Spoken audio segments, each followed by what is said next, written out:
Gentlemen,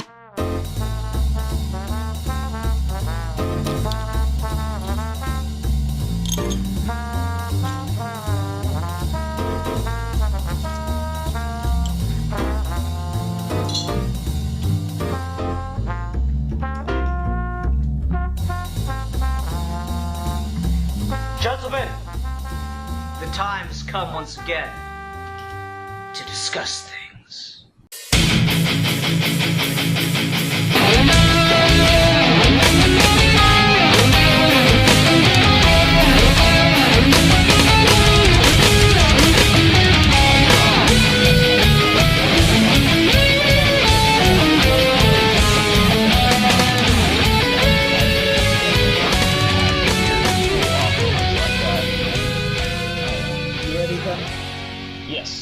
Hi everyone, welcome to the very first episode of Geeky Gentleman Holiday Month. I am Sid Part 2, joining me today is...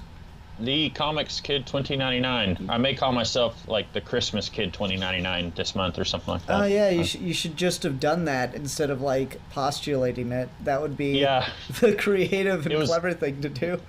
Literally, as I started to say comics, I was thinking, oh, Christmas. I should have said Christmas. Yeah, okay, so the Christmas Kid 2099, and I'm Santa Part 2. Yeah. Okay, we got this. So half-assed. Yet another holiday month that is done for Steve Baxi that Steve Baxi cannot probably make it to. It's hilarious how that works out. Anyway. So yes, Ruben, here we are for another episode of Holiday Month, and since it'd been a couple of discussion topics back to back for History Month there, I decided that we should begin with a review, but since I kind of bogarted you on History Month, I wanted you to pick our review topic. So what did you choose for us? I chose the 1993 movie The Nightmare Before Christmas.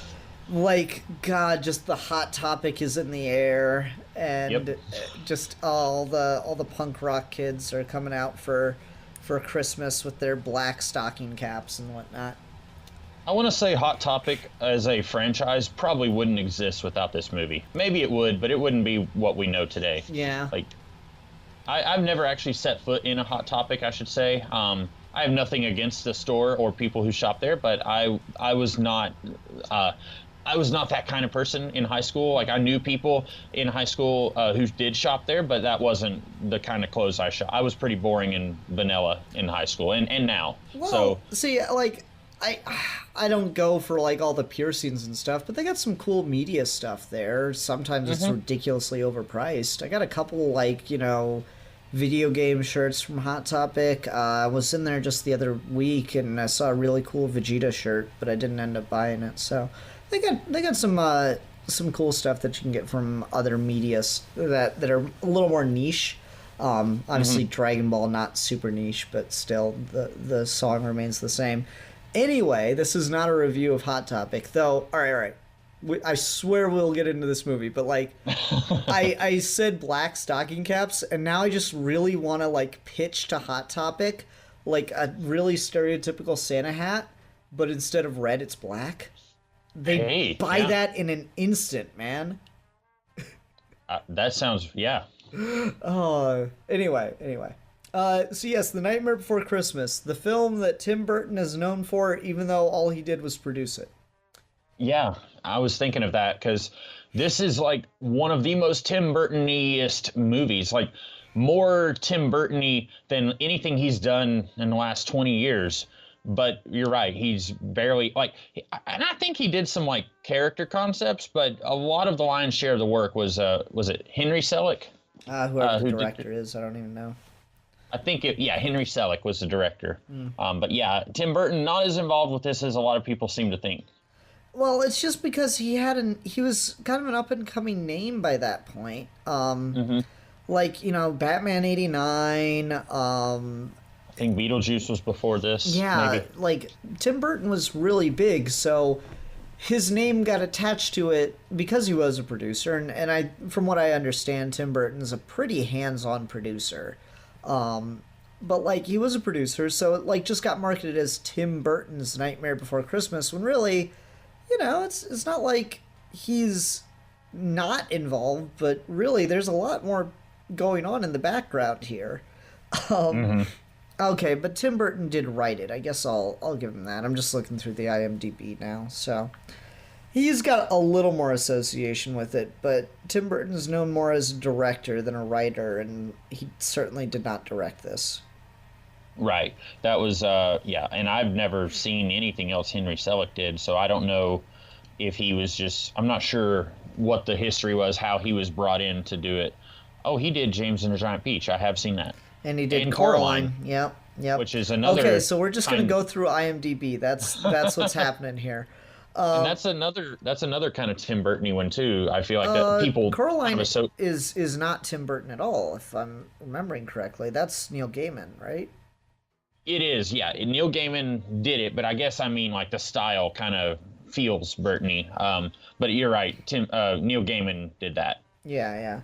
Anyway, so yeah, Nightmare Before Christmas has that weird reputation, and it's just an entire aesthetic in and of itself, I think. It is incredibly iconic. And like, I don't know, it's from 93, but something about it always feels very, very fresh in a number of ways that I don't know if I really have much of a description for. There's just things about it. You'd agree that, like, in the last, I don't know, 10 to 15 years, Halloween's become a bigger holiday. Spooky, scary stuff has become more mainstream than it used to be, right? Yeah, I think so, because when I was a kid, Halloween got big, like, the week of Halloween. You would see more, but then as I got older, it seemed like now, like on Twitter, you'll see people October 1st, they changed their Twitter handle to like something spooky, and they're talking about like Halloween is an entire month, and like you'll see people in September say that all of September is Halloween Eve or whatever, and they just really like Halloween. And me, I get like I think I had one trick-or-treater this year. Halloween doesn't mean that much to me. It means I eat more candy around that time of year because people aren't coming to take candy. So Halloween's not a big thing for me, but I'm seeing people spend like 2 months of the year getting hyped for it. So yeah, I'd say it's gotten bigger, yeah.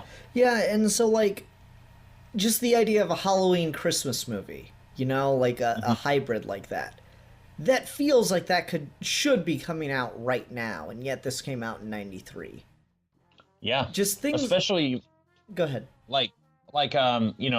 You've worked in retail before, when pretty much as soon as Halloween is over, there are some stores that will start putting Christmas stuff out then. Now, fortunately... where I work, we just today started putting a lot of Christmas stuff out. I'd say many stores probably won't start until after Thanksgiving, but in years past where I work, there were some discussion, should we do it earlier, because other rival companies are doing it earlier. So if we don't do it earlier, then they're going to get the jump on people who want to buy their Christmas stuff early. And then you'll have like customers complaining, saying, well, why are you putting your Christmas stuff out so early? Well, because people are buying it early. And so this movie, I don't know how intentional it is, but it's kind of seizing on that whole transitional period. Like the last 4 months of the year, it's kind of Christmas season, where as soon as, like, in some cases, even before Thanksgiving, Christmas season is starting. And so in this movie, you have the guy who's supposed to be in charge of Halloween taking over. I don't know. I feel like there's something there. I don't know if that... I'm sure that was not as extreme in 93 as it is now, but I feel like there was some of that going on then, too. Yeah, I know. It just feels very fresh by comparison to a lot of what you think of as Christmas movies, like, or just Christmas specials and stuff. Like, it's so weird that it's in stop motion, because, like, I know Tim Burton just kind of has a love for that. But yet, all the old stop motion Christmas specials, right? So it feels like it's this weird perversion of those. I don't know, something about that just really makes it stand out, and it just become it it was almost like destined to become iconic in a weird way. So yeah, it's like this weird middle ground between those really dated old claymation Christmas specials, like the origin of Kris Kringle and the Rudolph the Red-Nosed Reindeer and whatnot. It's this weird like hybrid of that style, but with this really moody gothic atmosphere, and not like gothic as in traditional, gothic as in mall goth. It just, I don't know, there's a lot of atmosphere to this thing that makes it feel so fresh still today. Like it's so crazy because we've had other movies come out, and like a lot of people look at, Corpse Bride with Burton as almost a sequel in some way, shape, or form, and yet it has nothing to do with this. But it's such a similar feel to it, just minus the Christmas. I only saw Corpse Bride once, and I thought it was okay. I imagine if I hadn't grown up with this movie, and then if I watched them side by side, I might feel differently. But this movie, I don't remember it not being part of my life. I was 4 when it came out, so like it's always been a movie that I remember like having access to for as long as I been around. And so and it's still a movie I can go to every year and still enjoy. So you're right, like not only does it feel fresh, but it doesn't get old at all, like just from a like watching it a billion times perspective. Like it's it still feels like I don't want to say relevant, but it still feels like a movie that doesn't feel like it's 20 years old, but also it feels like a movie you could watch right now and still enjoy and not feel like you've seen it so many times like I have. Yeah, I mean, I think I watch it every year around this time, and yet I don't know, I'm always surprised by stuff. I always feel like it's so short compared to how I think it is. Like, I think it's, for some reason, I always end up thinking it's at least an hour and a half, and it's like barely an hour and 10 minutes. Yeah. That's weird. There's just a lot of stuff like that where I'm like, wow, there's this thing about this movie gets me. And then there's things that, like, I don't even remember, and then I see the joke every year and it makes me laugh, where, like, the mayor's at his door and he's like, Jack, I'm just an elected official. I can't make decisions on my own. That always gets me, and I always forget it's there. It's weird. And that's one that I probably didn't understand when I was a kid. And looking at it now, I find it to be a lot more hilarious. And just how quickly he goes from like he's humming the song and he's got the big smile to like he knocks on the door once and then like he turns around to like panic mode. It's like, why isn't he answering the door? And like that's really funny. Yeah, I agree. So like, I don't know, there's that, there's the feel of all the characters is really, really fun in this one, because Jack obviously is he just has such a presence on the screen, and then Sally's really entertaining too. Oogie Boogie is a fantastically maniacal villain, with just such a, again, iconic keeps coming to mind for me for this film. Like, Oogie Boogie is just iconically freaky. I really that death like scene, like one of the best death scenes like in film, not just like animated films or children's films, just in film, like really, really memorable death scene. You could watch this movie once and 20 years later, that death scene, you would not forget it. Like it's really, they were really thinking of ways to let that ooze into your brain and stay there forever when they were killing him off there. Yeah, it's funny. One of the videos you and I recently did was on Indiana Jones, and I almost get kind of an Indiana Jones feel for it. Like with the like Kaliman and the eaten by the alligators thing. It kind of feels like that. Like, it's just such a simple thing that gets him killed. It's the thread coming loose, and then you just realize how fragile he is the second someone stands up to him. And that's really cool too. Okay, so we obviously both really enjoy this film. So let's try to be critical here. Does Jack make a lot of arbitrary decisions for the sake of the plot? What are you thinking of specifically? Okay, so like he comes back from like all right. I totally believe his motivation that he's gotten bored with Halloween. And he just isn't he isn't into it anymore, so he goes on a walk. I buy that. And then he comes back from Christmas Town and he's really excited and he tries to present it to everyone at the town hall meeting. And like they're not getting it. And he just has this line to the camera where he's like, well, maybe I should give them what they want. And then he presents Halloween like it's super freaky and scary, and they call him Sandy Claus. Like, it works for me when I'm just watching it, but I was watching this trying to think about it in the context of a review. I'm like, that is a really arbitrary and almost motivationalist kind of moment, I think. Maybe. I looked at it like you said, he is just like despondent at like I'm doing Halloween yet again, and like, you know, the early in the movie when one of the jazz players says like, hey, nice show, and he says, yeah, it was just like last year and the year before that. Like, he's been doing this for years, maybe decades, and he's just sick of it, and so he needs something to kind of put some pep in his step, and he sees Christmas and he sees that as a way to do it. And like you said, they don't understand, so he tries to meet them in the middle to, I guess he's giving them what they understand so that he can have something different, so that he's not stuck with Halloween yet again. I don't know. Now, I would be interested in knowing, what does Jack think is going to happen? Because like he tells Santa, like, you can take off this year, like I'm doing you a favor.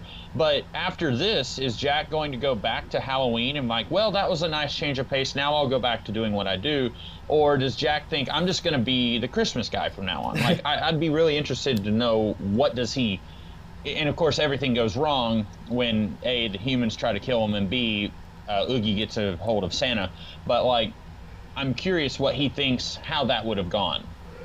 Yeah, and then there's just like, there's the underlying notion that he's under the impression that everything's going to be okay when he knows he's going to be delivering a Christmas that he doesn't seem like he'd be satisfied with. He's kind of meeting everybody in the middle here, and end of the day, I don't think he would be too happy with the results if you were to just like, if he didn't give up like step by step. Like it's kind of like a death by 1,000 cuts almost, because he wants to do Christmas just like Santa Claus does, but then he has to keep conceding and meeting in the middle. And so like, you gotta get like moments like that where he's like, he plays the jingle bells for the band so that they can replicate it, and they do it and it sounds like a frickin' funeral song, which is really funny. And he's like, great, you go practice. And like, so it's just, it's kind of what he wants, but not really. And so he keeps like, I'm not sure if he just doesn't see that he's losing his vision along the way, or if it's just a concession for the sake of the plot, because the plot is Jack goes to Christmas Town, sees it, gets really excited about it, brings it back to Halloween Town. Halloween Town tries to do Christmas, but they're just so screwy that it's crazy maniacalness, and it ruins Christmas for everyone else besides them. That's the plot. But like, Jack's motivation seems really arbitrary within that. Like, does he actually want Christmas like Christmas, or does he want his own kind of Christmas, or what's going on there? The particulars of that seem to get lost, and so I just kind of tend to think that Jack starts to make a lot of decisions arbitrarily because they're necessary for the plot. So like, there's that, and then there's like, go kidnap Santa. And then there's like, oh, they shot me down. Well, I guess I failed, but I tried my best, and honestly, I'm still a really good Pumpkin King, and I'm really good at Halloween, and now I'm all kinds of passionate about Halloween again. That one's the biggest twist to me, where I'm just like, I don't think his little song monologue there really justifies that decision. You're right. And I think that one, for me, it's easy to overlook it because it's a pretty awesome, like, come back from the ashes kind of song and dance. Like, oh yeah, and just I don't think there's a single song number in this movie that I dislike. I'm not big on musicals, and I don't know if I would call this a musical. I guess it is, but it is. I've never really thought of it that way. But I don't really like musicals. Like, my favorite musical, I've always said my favorite musical is Little Shop of Horrors, which is a really, like, it's a very subversive musical, and this is too. So I like this too. So probably more than Little Shop of Horrors, but I don't think there's any song in this that I don't like. And so, like, that one there, I think it's easy for me to ignore that his characterization kind of turns on a dime, and like what he's been fighting for this entire movie, he suddenly says, nah, I don't need it, it's not for me. And maybe part of that is him realizing that they do not want him as the Christmas guy. Like, when he realizes that they can't accept him trying something new, then he can go back to doing what he has done, where they do accept him. So maybe that's it. But I think a lot of the problems here that we have that you're pointing out to me is that, like you said, it's a short movie. If it was just another 15 or 20 minutes longer, maybe some of this could have been ironed out a little better. And that's a really, like, live action and even CG and traditional animation, I'm willing to kind of make that argument for. I can totally see why making a stop motion film of this length, at that time especially, was ridiculous. Like, a lot of times live action, just shoot another scene, just shoot some more stuff. I know you have material that you've shot that is not in this film. Just shoot more, or just put more of it in. That kind of thing can be my reaction. But, like, name another stop motion picture from the 90s, or from the late 80s, early 90s. I'll give you 85 to 95. Of Toys? This length. No. I don't know, like, it's not that time period, but like Chicken Run, maybe? Yeah, I think it's a little later. Yeah, that's probably like late 90s. But yeah, you just think about the length of it. So doing this at that time had to have been a huge gamble, right? There's no way that this would have gotten made without someone like Tim Burton attached to it. It's just, it's an hour-long Christmas movie in stop motion with a bunch of freaky skeletons and shit. I don't think the studio would have been 100% confident in this at the time. I think they're like, okay, our artsy-fartsy Burton boy wants this produced, so let's do this, and then get him on a really pricey picture, or something like that, you know? I really, really would love to have been a fly on the wall for the pitch meeting for this. Like, all right, Tim, you've given us Beetlejuice, you've given us a couple of Batman. I think Pee Wee Herman was before that. So you've given us a lot of, A-list stuff. You've given us gold. What have you got for us? All right, it's a Halloween and a Christmas movie. What? And it's stop motion. What? Like, I would have just loved, and then it's like, well, we trust you, Tim. And our main character is going to kidnap Santa Claus. Yeah. I know, I think Screen Junkies or Screen Rant, they do a pitch meeting series. They need to do that for this. You're right, though. I think, and these are some problems that I never really noticed before, especially there at the end, where, like, he's spent the entire movie trying to get back, find something to kind of shake things up a little bit for himself, and then before he even finishes, like, they try to shoot him out of the sky, and then he's like, well, I tried. I'm going to go back to do... Like, that is a little bit problematic, but...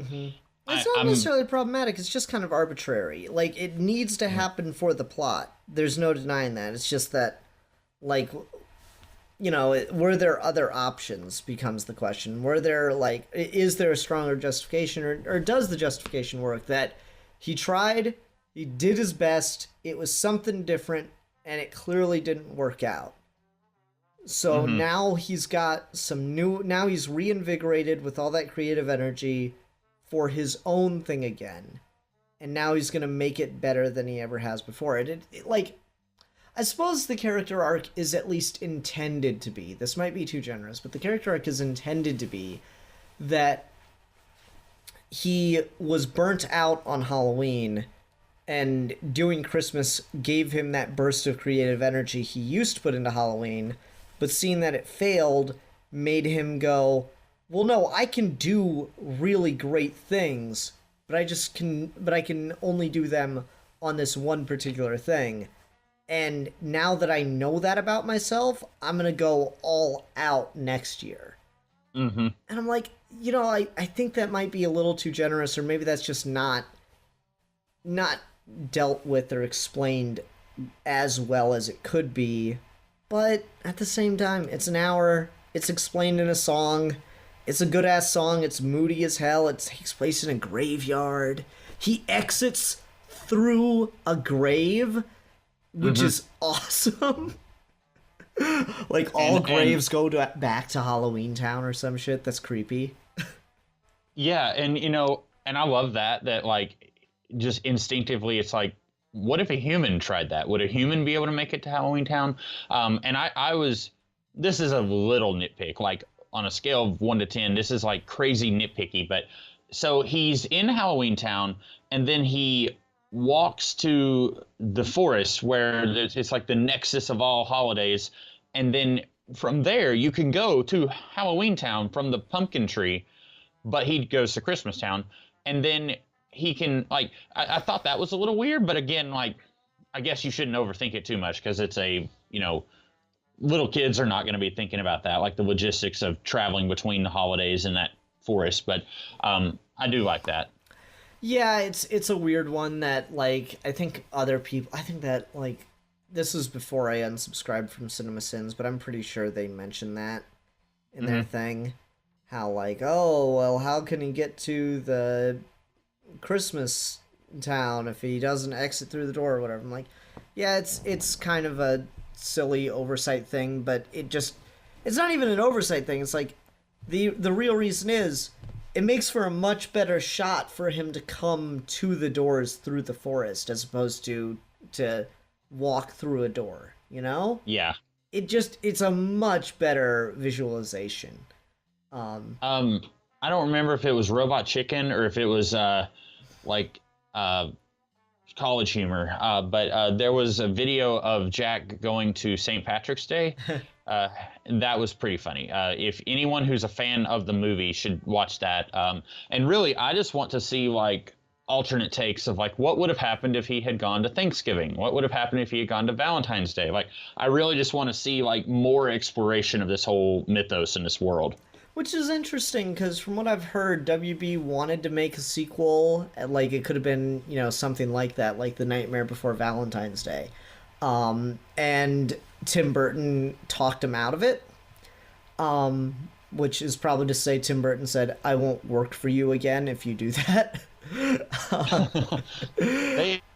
I don't know if it's the same studio, but they also wanted to do a sequel to Beetlejuice. Mm-hmm. And for a little bit, he was involved with that one. I have to say, I'm glad we didn't get a sequel to Beetlejuice or Nightmare. I think they're both movies they work fine without a sequel. They could have done a prequel. I think a prequel to Nightmare Before Christmas might have been kind of cool.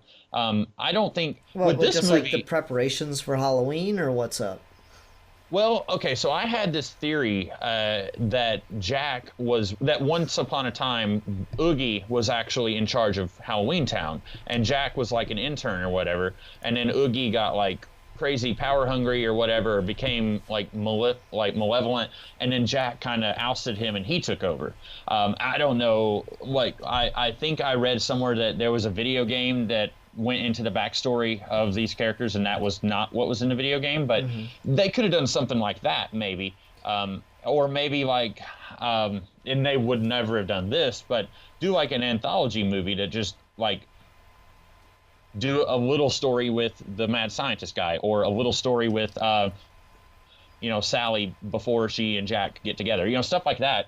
Again, with this movie being so risky, I don't know if they would have done something even more risky after this. I don't know. Maybe they would have. I get what you're saying. I think it'd be cool to see some other stuff like this, or maybe kind of combine some of the ideas, do an anthology movie like The Nightmare Before the Holidays, Just like do an anthology movie where Jack and Sally go to every holiday.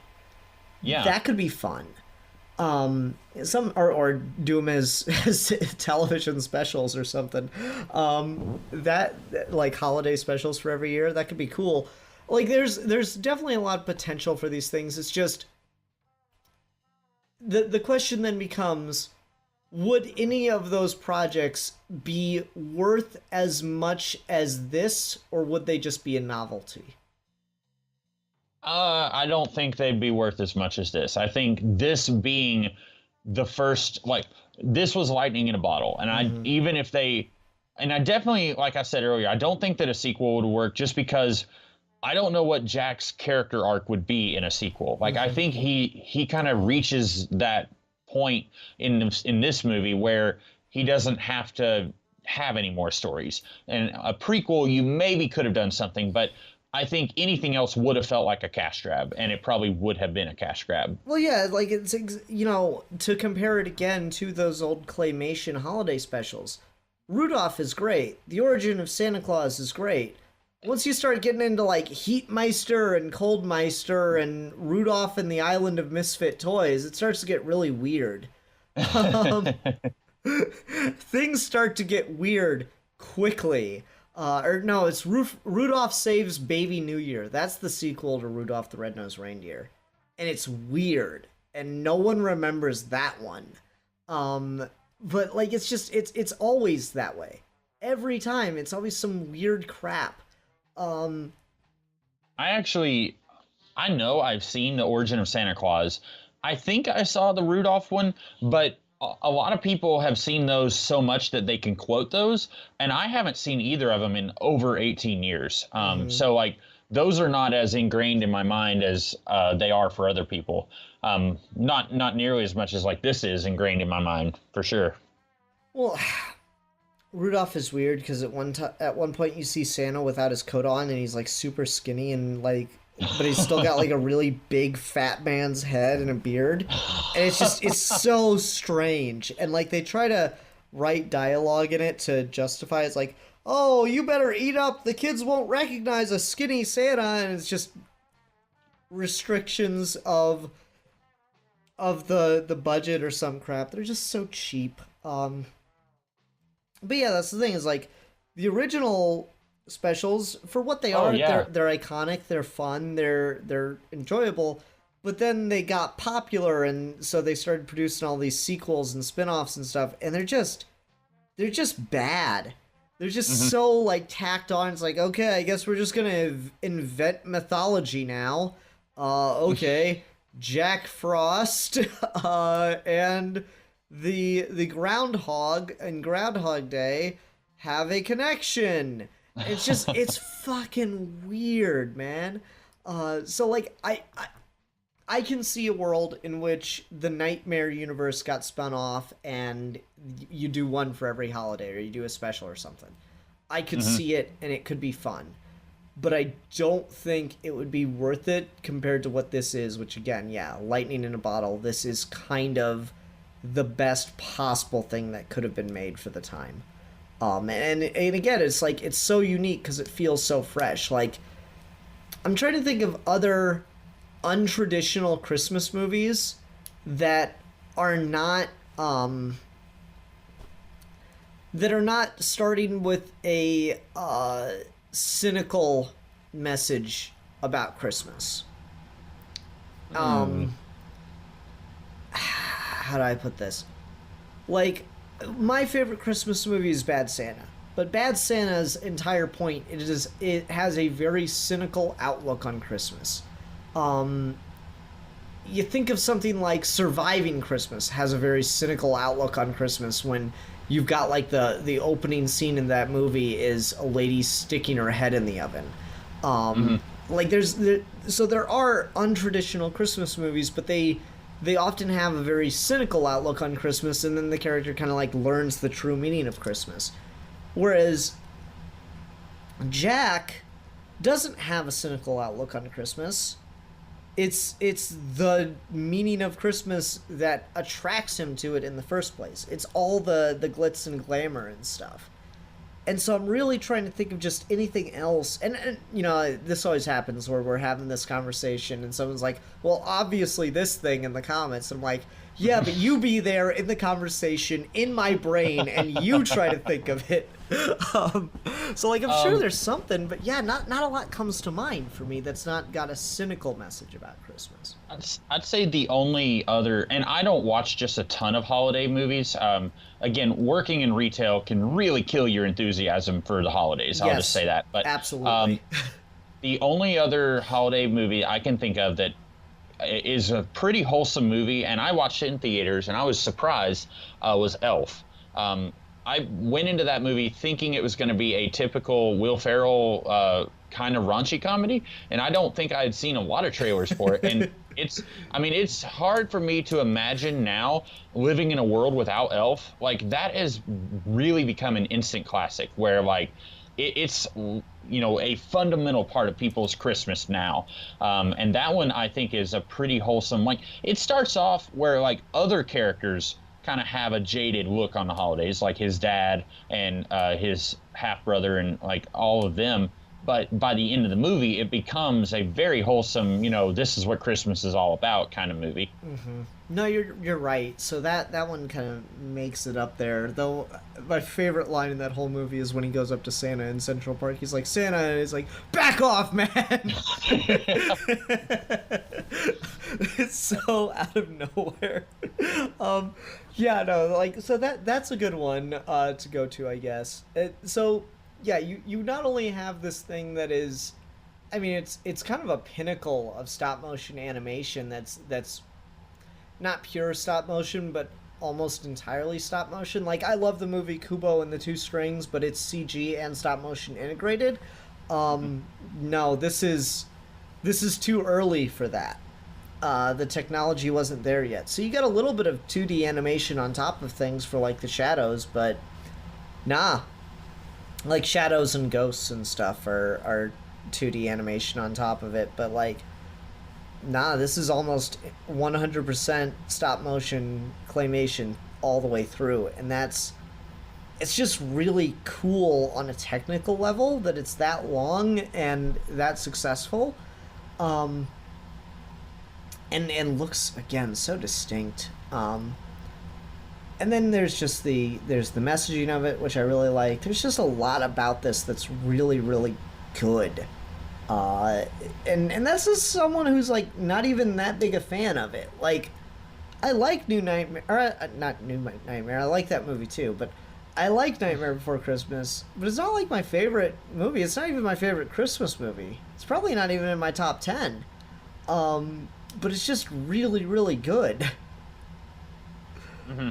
Yeah, it's, and I think what makes it a little bit more palatable for me is I could watch this on October 10th in preparation for Halloween, and it's still far enough away from, like, the entire world getting ready for Christmas that I can still watch it and get it and be into the message and stuff.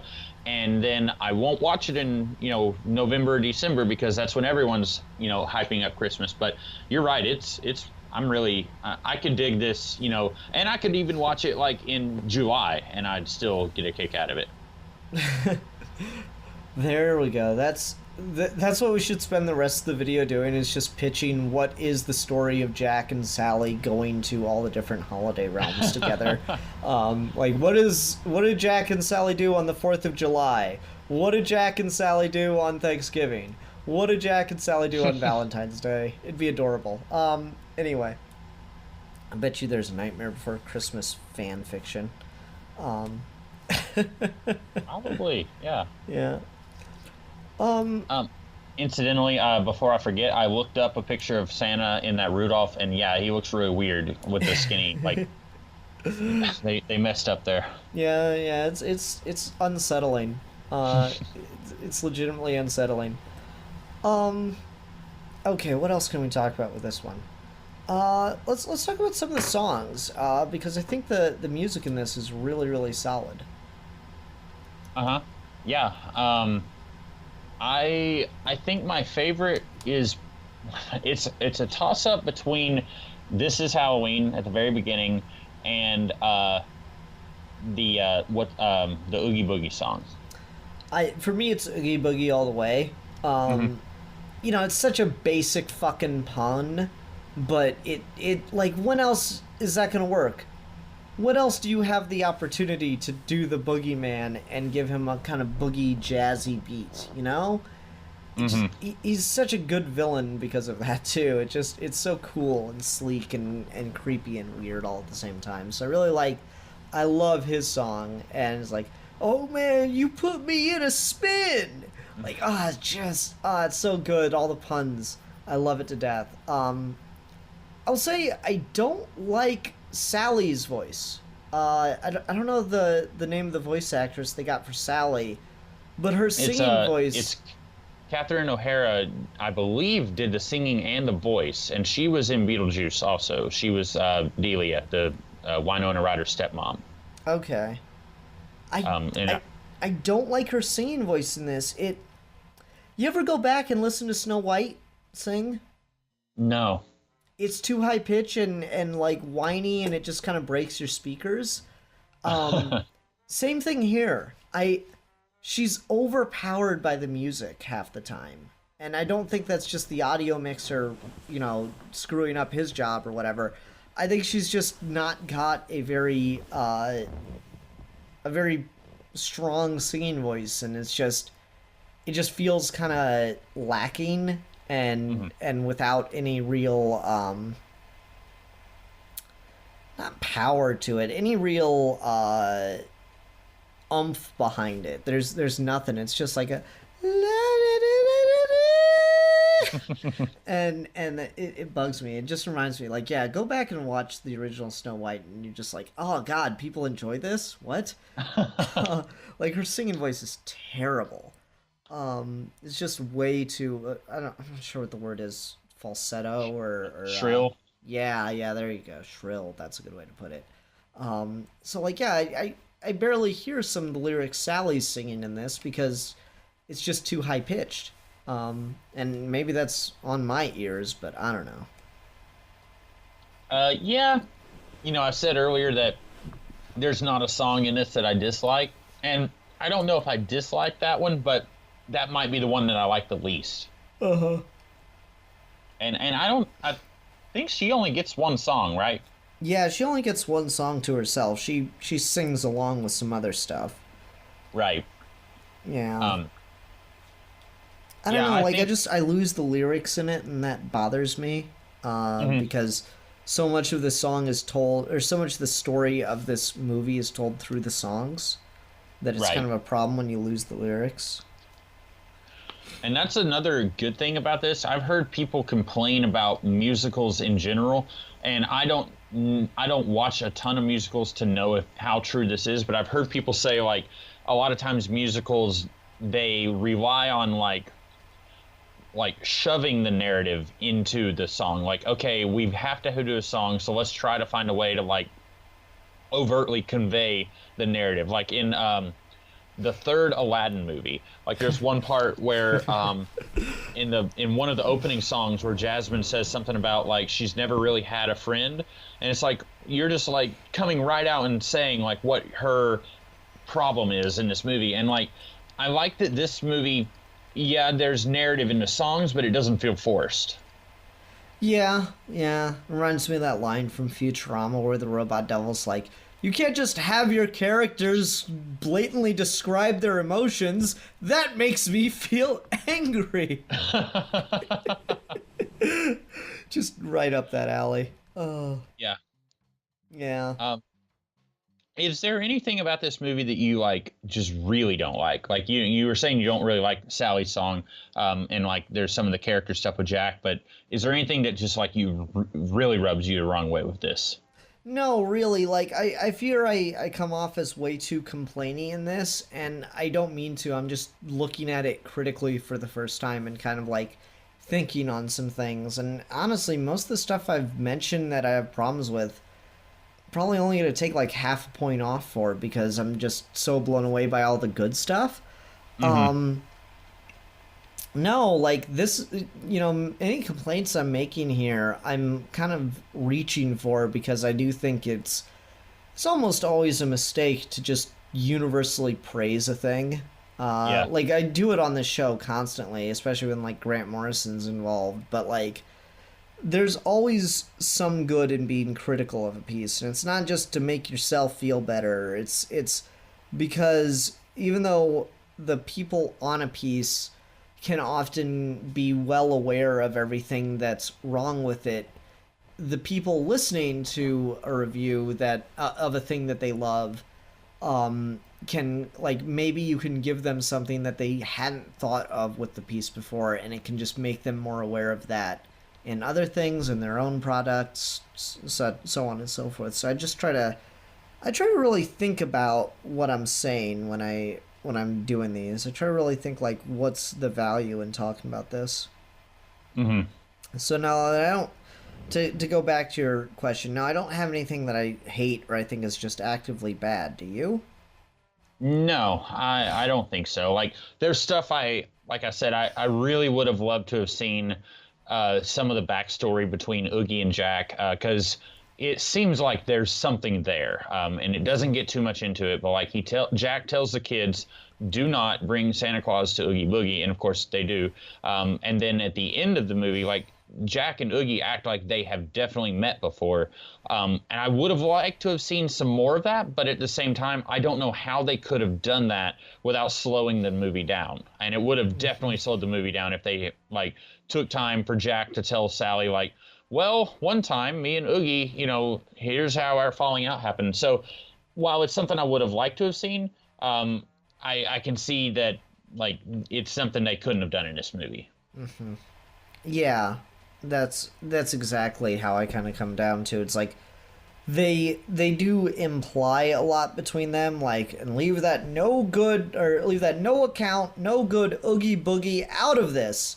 Mm-hmm. Well, Jack, maybe you shouldn't have called literally the people that live with him. Yeah, But they okay. work for him. Because the mayor said, look, it's Oogie's kids. Like, he calls them that. Right. And I like the part where the mayor is trying to listen in, and he, like, reaches his hand in that megaphone, and a spider bites him. And then he puts it back on because it's his bow tie. Right, yeah. That's so cool. I do love that. It's such a neat little detail. Yeah, there's that. What about characters? What characters do you really, really like in this? Well, I can definitely say I appreciate Jack's despondency here more as an adult than I did as a kid. Like, we just came off of for me, I came off of like a 5-day Thanksgiving break where I worked half a day Wednesday, and then I didn't work Thursday, Friday, or Saturday, and I normally work Saturdays. And then I was off Sunday and Monday, which I'm always off. So, like, that was a nice little break for me. And then this week, I'm working the full week, and, like, I can't tell you how much I hate my job right now. And so, like, I can see where Jack is coming from watching this as an adult. As a kid, I didn't really think about character so much. I thought about, like, cool designs. So, like, I really liked the clown who could take his face off, and, like, I thought Oogie Boogie looked really cool. But I'd still say Jack is, even with his characterization kind of turning on a dime, I still think he's probably the most fleshed out character in the movie. No, I mean, he's the main character, so of course. Mm-hmm. Yeah, Jack's really cool. I really like Oogie's kids, which is what made me think of this question. Mm-hmm. Like, I like that they're scarier without the masks. That's really interesting to me. Like, you see them in the mask, you're like, okay, that's creepy. And then they take the things off, and it's like, and that's worse. Uh-huh. That, like, I'm not sure which one of them's the worst. It's got to be the devil or the short kid. I'm not sure which, but they're both just frightening. I was thinking the devil kid. Yeah, maybe. I don't know. Something about... I feel like Shorty has his mask off the least because he's the worst. He looks like literally like an undead zombie child, and it bothers me. Like yeah, Demon Kid looks like a devil, but Kid looks like straight undead, and it's creepy as sin. And one of them is voiced by Paul Rubens. I did not know that. Like, I was reading up on this a little bit before we were recording, and I didn't know that Catherine O'Hara did the voice of Sally before tonight, and I didn't know that Paul Rubens had anything to do with this, because he's, I guess, one of Tim Burton's kind of go-to guys. But, I mean, that's a relatively small role. Like, at that time, I think Paul Rubens was still, like, kind of a big name, so I'm surprised that he had such a small role in this. Fair. Greg Probst did the Harlequin demon? Wow. Huh. Interesting. Yeah, I don't know, like, that's... Tim Burton just seems like one of those guys who likes to use a troupe, almost. Yeah. Like, it's the same 5 people in every movie. It's like, quick, cast Johnny Depp and my wife. Yeah. Have you seen that? Yeah, that's the college humor one. Danny Elfman, think of a score. I don't know. Doopa doopa dun dun dun dun dun. Brilliant! I love it. Oh man, ever since I first saw that video, I was like, now they've given him an idea. Now he's actually going to do an Alice in Wonderland movie. Like, and I'm still surprised that he hasn't. Wait, no, he did an Alice in Wonderland. No, well, in that college humor video, I think they were saying like him doing, like, it was a joke, like, right? Wasn't it Alice in Wonderland they were saying that he was going to do? Nah, it was something else. I can't even remember. It's okay. It was such a takedown of his whole thing, though. It was pretty funny. Yeah. I don't know. So yeah, but like, yeah, you're right. He does tend to use just a lot of the same actors. Nolan, I noticed, does the same thing. Tarantino does the same thing. Like, you know, it's been a while since, like, Samuel Jackson has not been in a Tarantino movie, you know? Yeah. I think the only one in recent memory is Inglourious Bastards, and I guess Death Proof. So you had 2 back-to-back, but still. Mm-hmm.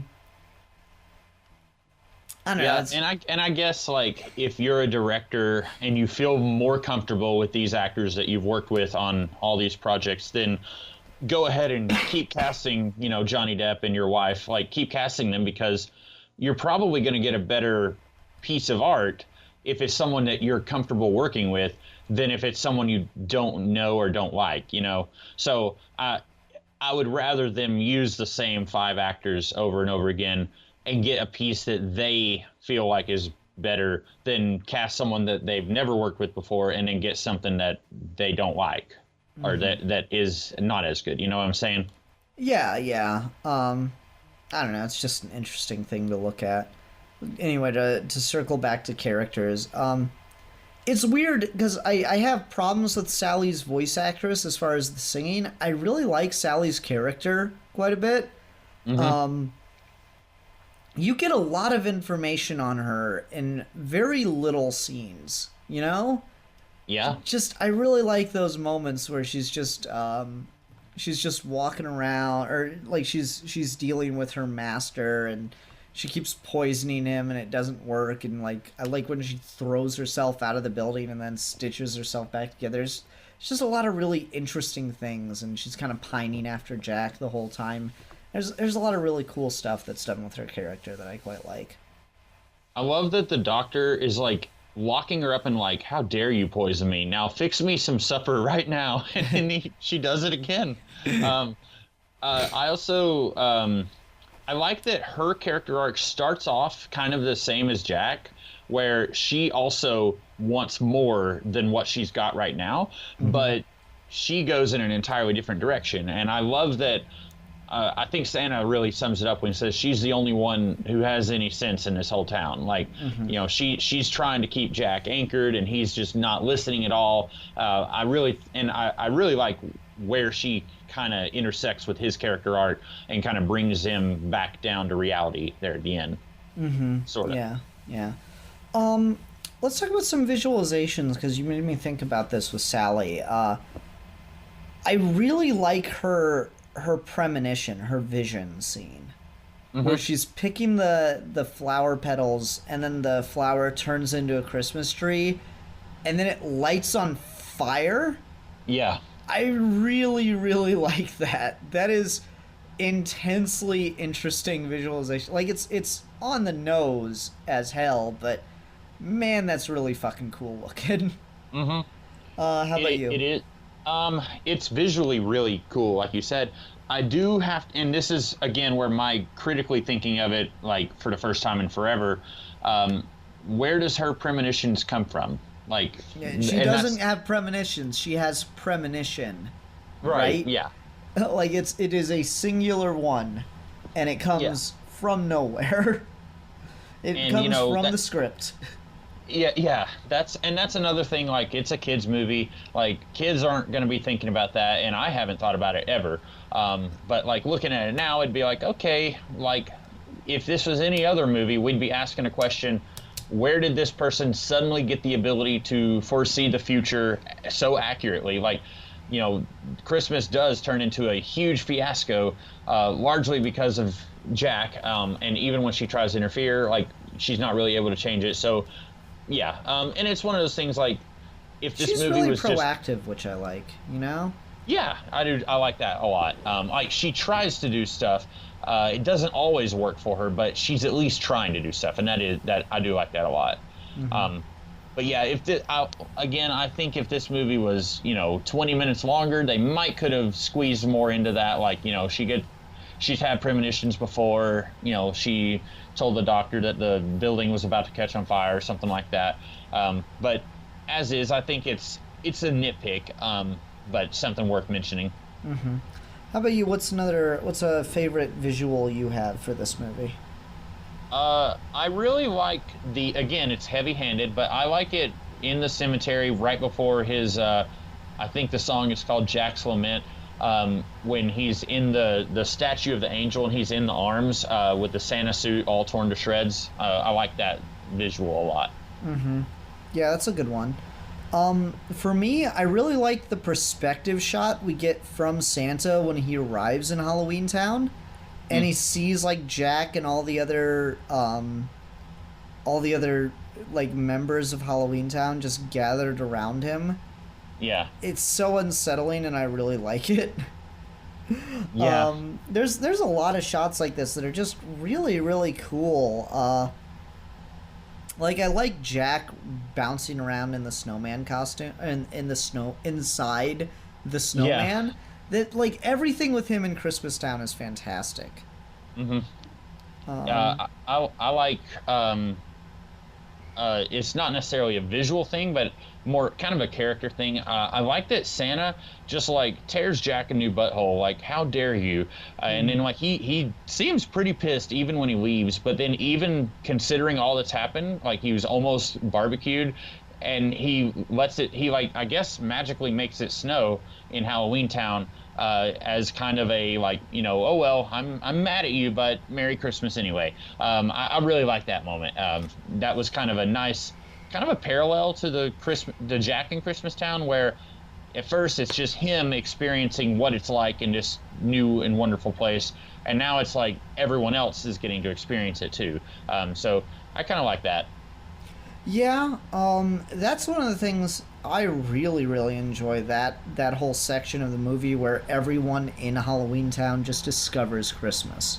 Mm-hmm. That is fantastic, because they're not doing the Halloweenified version of Christmas anymore. They're having their own Christmas in Halloween Town, which is really, really cool. Yeah. I really, really like that. And I'm trying to think of some other visuals that I like, because this movie really is visually stunning. Like, I mean, that fucking curvy hill is like marketing personified, right? Yeah. I love the curvy hill. You can't get enough of that shit. I like that it only descends for Jack. No one else goes up it. No one else goes down it. Only Jack, and that's really cool. Yeah, and that he's the king. Mm-hmm. Yeah, I like this movie. I know this is we're still like running on the short side, but I'd say this is one of those movies that I'd be really surprised if someone said they had never seen it before. Because I grew up watching this movie, and so it's really hard for me to imagine someone not having seen it. Like, there's very few movies where, like, even movies that I really like, I can say, like, yeah, someone probably hasn't seen that movie, but I'd say, like, this is up there with, like, Star Wars and The Wizard of Oz. Like, if someone says they've never seen it before, I'm just baffled. Like, how have you not seen it? Mm-hmm. Yeah. Like, and that's my thing, too, is, like, okay, you don't have to like Star Wars, that's fine. But I feel like everyone should watch the original trilogy, just out of, like, requirement. Yeah. And so I don't think this is quite on that level, but I see where you're coming from. Like, my mom hates this movie. Really? Yeah, because she doesn't like Halloween stuff. She doesn't like spooky, scary... She doesn't like scary things, and she doesn't even like spooky things. Like, it can't even be, like, that atmosphere. Like, I tried to watch the first episode of the Netflix Sabrina with her, and she was just like, this is awful. I can't stand this crap. I'm like, it's not even scary! It's got, like, 2 jump scares in the first episode. That's it! And she she can't stand it. Yeah, I wouldn't call this scary. My dad doesn't like this movie, and I don't really know why. I don't know if my dad he may just not like Tim Burton stuff, but I just know for as long as, like, I can remember, he's just not really enjoyed this movie, but I've never really, he's never really explained why, but I wouldn't call it scary, but I could see people saying that it's spooky. Yeah, I mean, like, that's the thing, is there's a distinction there, right? It's got, like, that spooky's an atmosphere. It's not necessarily a gotcha, you know? So yeah, I think there's that distinction. All right, yeah, let's go ahead and wrap up and go under ratings then, because it's a short episode. Who cares? No one's watching. Well, no, it's Nightmare Before Christmas. I have a feeling, if I know anything about my audience, this will probably be the episode everyone watches. and as I've established before, I clearly don't know my audience. Ruben, why don't you go ahead and start us off with the rating? I am going to give this movie, even considering all of the things we've nitpicked about and even legitimate complaints, I'm still going to give this movie, I'm going to give it 4.5 out of 5 kidnapped patriarchs of the holiday season. Okay, all right. For me, I'm also going to give it 4.5 out of 5 Easter bunnies. That's maybe my favorite joke of the movie. I'm surprised I didn't bring that up. Just when you're thinking, like, we're too early in the movie for that to actually be Santa Claus and this Easter bunny and that guy with the axe in his head. Yeah. Oh man, that's real good. And I like that everyone is under the impression that Santa Claus is a lobster or a crab or something like that. That's really funny. It's like a really good running gag. You don't have claws at all. Well, even Jack, you're the one that made that up. Yeah. It makes me wonder, like, how good of a look did Jack get at him? Because he's just, like, peeking through the window. But you're right, like, Jack's the one who, like, made up that aspect of him. Yeah, that was. Yeah. All right, so my turn for another topic discussion related to the holidays. These are hard, man.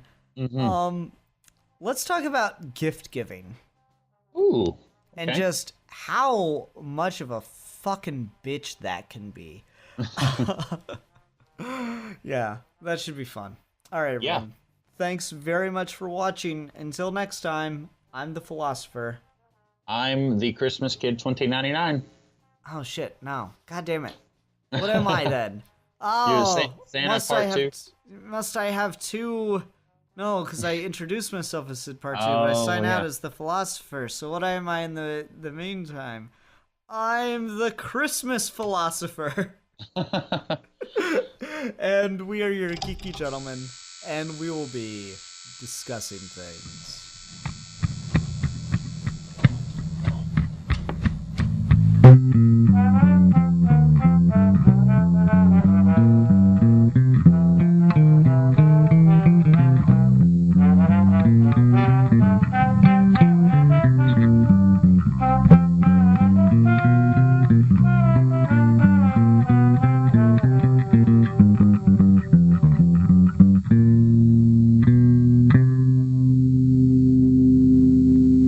ho, ho! Merry Christmas!